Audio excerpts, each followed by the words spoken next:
पास पहुंचने वाले हैं। बागात खत्म होने वाला है, खजूरों का बाग जो आपको बताया है वो खत्म होने को है। इसके साथ ही पहाड़ी के ऊपर नीचे आप देखेंगे कच्चे मकानात आपको नजर आएंगे। वादी अल हमरा, इस वादी में पाकिस्तान के मशहूर पीर मेहर अली शाह ने एक रात क़याम किया था, गोल्ड शरीफ वाले।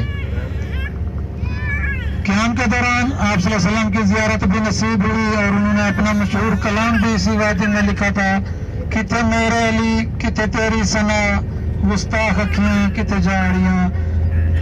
इस कलाम के आखिर में इस वादी की अल हमरा का जिक्र भी होता है। सब आपके सीधे हाथ पे बिल्कुल पास से गुजरे वादी अल हमरा।